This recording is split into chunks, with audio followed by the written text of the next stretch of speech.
Bonsoir à tous et bienvenue pour le 30e numéro de Behind the Ring.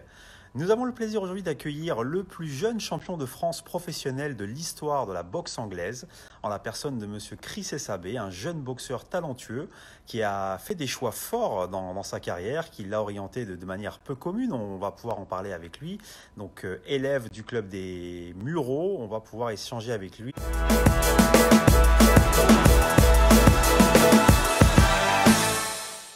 Salut Chris, Bonjour, comment ça va?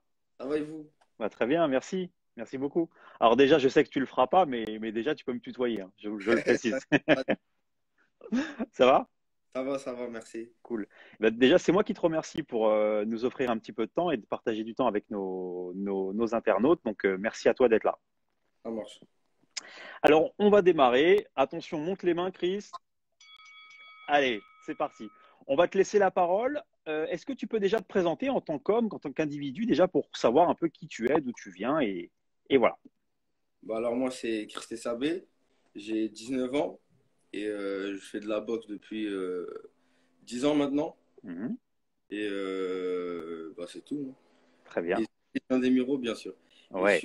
je m'entraîne au club du BAM Héritage Ouais, de on la va, on va en boxe. parler. C'est Ah, vraiment une belle identité avec le club des Mureaux. Alors pour démarrer un peu ton parcours, comment t'es venu à la boxe? Comment tu as démarré? bah j'ai commencé la boxe grâce à mon grand frère Warren Sabé qui lui Oui. aussi fait la boxe. Bah un jour bah nous on était au foot tous les deux et un jour il m'a dit bah viens on va essayer de la boxe. On Mhm. était à la boxe une fois, et puis après, on a accroché. Et depuis, j'en suis jamais sorti. Ouais, ouais, très bien. Et avec beaucoup de succès. Alors pour les gens qui ne te connaissent pas et déjà la perception que tu as de ton style de boxeur, est-ce que tu peux nous dire comment tu te décrirais en termes de boxeur? Quelles sont tes qualités, tes forces? Je dirais que c'est mes qualités défensives, Oui, ma rapidité, mon coup d'œil. oui. Et je pense que c'est tout, je pense, hein.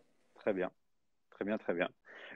Pour faire un petit bilan actuellement de ta carrière, entre l'amateur et le pro, c'est quoi le nombre de combats, nombre de victoires? En amateur, je dois avoir une trentaine, 35 combats par là. Oui, À peu près, je pense, 10, 12 défaites, quelque chose comme ça. ouais, Et en pro, j'ai 5 combats, oui, un KO et que des victoires. que des victoires, c'est ça. Alors, effectivement, la question vient, et il y a une question donc de Lolo qui nous demande, et c'est vrai que tout le monde se pose la question, pourquoi tu es passé pro si jeune et que tu n'as pas tenté une aventure olympique? Je sais que ça a fait beaucoup parler dans le milieu. Est-ce que tu peux nous expliquer ce choix de carrière fort? Bah déjà en amateur, je me retrouvais plus et je pense que à ce moment-là on va dire de ma carrière, j'ai pensé que c'était le mieux pour moi de passer professionnel. Oui, ok. C'était le meilleur moment à ce moment-là de passer professionnel. Et d'aller éventuellement aux Jeux Olympiques, c'est un truc pour toi qui était un objectif à un moment? À un moment, ça a été un de mes objectifs, mais bon après, en grandissant, je pense que je me suis dit que peut-être le pro c'était le mieux pour moi et voilà, aujourd'hui je suis passé pro, Bah oui, ça m'a réussi un petit peu ça a quand bien même. marché, ouais, ouais. D'ailleurs, je voudrais parler de ça parce que d'être le plus jeune boxeur à avoir un titre de champion de France pro, c'est vrai qu'à 19 ans, c'est pas courant. Comment toi, tu as vécu ce moment-là? J'imagine avec beaucoup de fierté. Tu peux nous en parler un petit peu? Bah, d'être le bah c'est une fierté, c'est un plaisir surtout parce que je me dis que c'est un travail qui est c'est déjà mon choix de passer professionnel, ça a été comment dire ça a été quelque chose de bien parce que voilà, aujourd'hui je suis le plus jeune champion de France et je pense que c'est un énorme plaisir et surtout c'est l'accomplissement d'un énorme travail à la salle, Ouais, d'un travail avec mes managers, mhm, avec mon staff. très bien. D'ailleurs, je voudrais parler un peu de ce travail que tu as avec le staff, avec l'équipe. C'est vrai qu'aujourd'hui, donc, on ne présente plus le club des Mureaux, vraiment fabrique à champion, vraiment un état d'esprit exceptionnel, une vraie marque de fabrique aussi dans la façon dont les boxeurs boxent, le style. Est-ce que tu peux nous parler un peu de cette relation que tu as avec les coachs, avec les frères Alab, pour nous parler un petit peu de ce lien? Bah, les frères Alab, ils me connaissent depuis que je suis tout petit. Mhm. Ça veut dire ils m'ont vu grandir. Je suis comme, on va dire, leur petit frère, entre guillemets. Bien sûr. Ça veut dire, ils me connaissent très très bien. Entre guillemets, je suis plus à la boxe que chez moi, entre Bah oui. guillemets. Ouais, ouais, c'est même pas entre guillemets, je crois que c'est la vérité. Pas loin de ça. D'ailleurs, je précise à nos internautes que jeudi, on recevra au grand complet la famille Alab pour mettre en avant le travail donc, qui est fait au Muro et de parler un petit peu de tout ça. Est-ce que tu peux nous exprimer une sélection de meilleurs souvenirs? Alors peut-être que le titre de champion de France Pro va prendre beaucoup de place là-dedans, mais c'est quoi pour toi une sélection de meilleurs souvenirs dans ta jeune carrière aujourd'hui? Dans ma jeune carrière, je dirais bah, mon premier tournoi international Mhm. avec Tu peux, l'équipe de France quand tu peux nous j'étais le, tu peux nous le décrire? bah, c'était un tournoi international quand j'étais en équipe de France en KD2. Oui, C'était mon premier tournoi international, c'était en Hongrie si je me trompe pas. ouais, Si je me trompe pas, je crois que c'était en Hongrie. Et j'ai fini meilleur boxeur du tournoi. ouais, Et c'était mon premier tournoi, c'est l'un de mes meilleurs souvenirs. Bah après, c'est mon premier titre de champion de France professionnel ouais. et le dernier en amateur chez les seniors. D'accord, très bien. À contrario, est-ce qu'il y a aussi une sélection de mauvais souvenirs ou de déceptions que tu as connues déjà ou pas encore? Est-ce que tu as des choses qui reviennent un peu négativement? Bah, on va dire que c'était pas en combat, c'était plutôt en test match à Ouais, l'INSEP quand je me suis blessé, déboîté l'épaule. d'accord, C'est l'un de mes plus gros mauvais souvenirs. d'accord. Ok. Et juste déboîté, il n'y a pas eu de blessure plus grave? Non, Non, ok, déboîté. d'accord, très bien. Est-ce que tu peux regarder un peu dans tes souvenirs pour essayer de nous décrire le combat le plus dur que tu as fait? Ou alors l'adversaire le plus dur que tu as rencontré vraiment ou qui t'a marqué? Il m'a marqué. Dans tous mes combats. Oui, Alors, euh,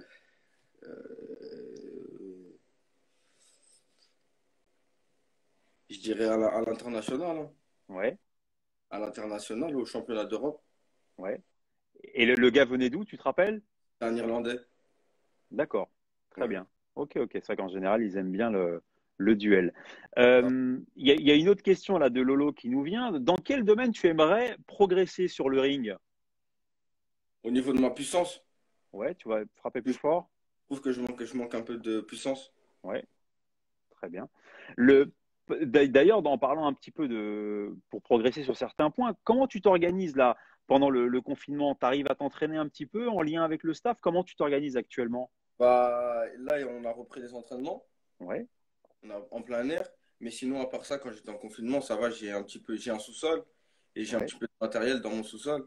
Ce très qui fait bien. que j'ai pu m'entretenir. J'ai pu m'entretenir. Super. Il y a une question de Fatima qui nous demande ton objectif pour les 2 prochaines années. Alors, qu'est-ce qui est prévu dans ton actualité pour les 2 années qui arrivent? Bah, j'essaye de faire les choses step by step, toujours en accord avec mon staff, la Team Monaco Box, les frères Alab et Jacques Patrac, Ouais, d'avancer doucement, pas à pas, sans se précipiter, bien sûr. ouais, Pas mes prochains objectifs, c'est toujours de défendre mon titre national. Et après, on verra par la suite. très bien. D'ailleurs, je vois que tu parles de Jacques Patrac qu'on a reçu en interview, qui fait un bon boulot. Je voudrais que tu nous expliques aussi un peu la relation qu'il a en tant que manager pour voir un peu comment vous travaillez. Qu'est-ce que tu as à dire de cette relation? Bah, moi et lui, on a une bonne relation. Avec mes coachs aussi, ils ont une bonne Un bon relation. lien. Ils gèrent tout ce qui est au niveau de mes combats, trouver les adversaires et tout, qui fait un très très gros travail et je lui en suis beaucoup reconnaissant. Très bien. C'est bien, effectivement, Jacques Patra qui est vraiment passionné, qui fait beaucoup de choses pour les boxeurs. Quand tu regardes la boxe depuis que tu as démarré, c'est quoi tes sources d'inspiration des boxeurs à qui tu aimerais ressembler? Est-ce qu'il y a des modèles pour toi dans les champions qui existent aujourd'hui ou par le passé? J'ai eu des modèles par le passé, Mario Kindelan, c'était un boxeur cubain. Mhm. Je regardais Mayweather quand j'étais plus jeune. Je regardais qui encore? Gamboa, Ouais. Rigondo. Rigondo, ouais. Et au jour d'aujourd'hui, j'aime beaucoup Lomachenko. J'aime beaucoup Ah ouais. Lomachenko. Jarvonta aussi, j'aime beaucoup. Voilà, après, on va dire que je voudrais pas ressembler à quelqu'un. J'essaierai d'avoir mon propre style. Absolument, c'est une très bonne réponse. Il y a Stéphane qui nous pose une question qui nous dit il faut attendre combien de temps pour avoir une chance pour le titre européen? Est-ce que tu peux nous donner une idée de ça? Bah, déjà, si je me trompe pas, je sais qu'il faut avoir au moins 8 combats. Oui, Je sais qu'il faut avoir 8 combats. Et après, c'est au niveau des classements. Ça dépend de comment tu es classé, combien vous êtes dans la KT. oui, Et ça joue au niveau de ça. Ça peut prendre du temps comme ça peut prendre moins hmm, de temps. bien sûr.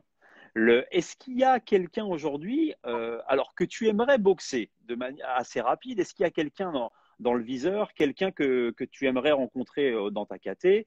Est-ce qu'il y a aujourd'hui un adversaire potentiel que toi, tu as envie de boxer ou quelqu'un vraiment qui mérite ce challenge pour toi? Bah, on va dire mon premier challenger que Hmm. je devais affronter, que j'ai jamais affronté et que j'aimerais bien boxer, c'est Youssef Ben Yahya. Ouais, Et je pense que voilà, c'est des boxeurs que j'aimerais bien rencontrer. d'accord, effectivement. Il y a une question de Nour qui nous demande, pour quelqu'un qui commence la boxe anglaise, à partir de combien de temps et d'entraînement on peut commencer la compétition? Alors, pour un débutant. Bah, ça va dépendre du niveau, je pense, et du choix des coachs. Si le coach Ouais. sent que, on va dire, l'élève est prêt à monter sur un ring, bah, pourquoi pas, allons-y. Hmm. D'ailleurs, toi qui es assez jeune, est-ce que tu peux aussi transmettre à d'autres jeunes peut-être qui écoutent l'interview de dire bah, qu'est-ce qu'il faut comme qualité morale ou mentale pour pouvoir avancer quand on est si jeune? Parce que c'est vrai que c'est pas courant. Bah, déjà, il faut beaucoup travailler, Mhm. beaucoup travailler, avoir du mental et surtout croire en ses capacités. Je pense que c'est important de prendre conscience de ses capacités. Ça D'accord. peut permettre bah, quand vous dites, voilà, je pense que voilà, j'ai arrivé à un certain niveau qui peut vous permettre de franchir encore un autre palier. Très bien. Effectivement, croire en soi, c'est important. Et une question plus perso, est-ce qu'aujourd'hui tu vis de la boxe pleinement ou tu as une source de revenus à côté? Comment tu t'organises au quotidien à côté de la boxe? Bah, je suis en alternance, moi. Ouais. Je fais un BPJ en alternance avec la ville des Mureaux. Ouais. Et on va dire, c'est aussi mon autre source de revenus. Et ouais, donc le BPGEPS, donc toi, c'est une ambition future éventuellement après de pouvoir enseigner, de passer un diplôme d'enseignement? C'est ça exactement, de pouvoir devenir faire des coachings privés. Ouais, Pourquoi pas? ouais, très bien. Ben écoute, c'est tout le mal que je te souhaite. Alors pour aller vers la fin de cette interview, qu'est-ce qu'on peut te souhaiter pour les années à venir, pour tes ambitions? Quels sont les objectifs que tu te fixes dans ta carrière? Quels sont tes objectifs? Bah, mes objectifs à court terme, je dirais, c'est de défendre mon titre et voir pourquoi pas aller vers un titre européen Oui, en faisant les choses step by step et à long terme devenir champion du monde. ouais, ça c'est un rêve. C'est ça, c'est un rêve. Très bien. Il y a une question qui nous vient de Fatima, toujours, qui nous demande tes sparring, tu les fais dans ton club au BAM, les Mureaux, avec les boxeurs de là-bas ou pas? Ou alors est-ce que tu vas voir un peu ailleurs ce qui se fait? Non, je l'ai fait dans mon club au BAM. Ouais, c'est vrai qu'il y a de quoi mettre les gants. Donc, aujourd'hui, c'est qui le boxeur à la maison avec qui tu matches le mieux en test match? Bon, je mets les gants un petit peu avec tout le monde, hein.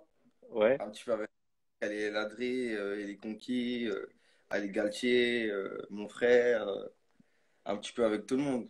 et ça marche bien. C'est ça. Super. Ben, écoute, en tout cas, je voudrais vraiment te remercier pour le temps que tu as pris avec nous, de pouvoir Merci à vous. partager. Ben, c'est avec grand plaisir, hein, tout l'honneur est pour nous. Je te souhaite beaucoup de bonnes chances dans ta carrière. Je crois que tu es parti vraiment avec plein d'ambition pour faire quelque chose. Bon vent à toi et puis bonne continuation pour la suite. Merci beaucoup. Ouais, ouais. Et puis on salue Khalil El Adri, justement, qui est partenaire de club, qui est là. Super. Je rappelle à tout le monde que si vous voulez retrouver l'interview de Chris, vous pouvez la. Salut Jacques, effectivement aussi. Jacques Patrac qui est là également. Si vous voulez retrouver l'interview de Chris, vous pouvez la retrouver donc sur le compte Instagram de l'Apollo Sporting Club. Donc n'hésitez pas à la revoir. Et si vous voulez voir tous les épisodes de Behind the Ring, n'hésitez pas à vous abonner à la chaîne. Merci à toi Chris et très bonne journée. À très bientôt. Au revoir, à la prochaine. Au revoir. Ciao.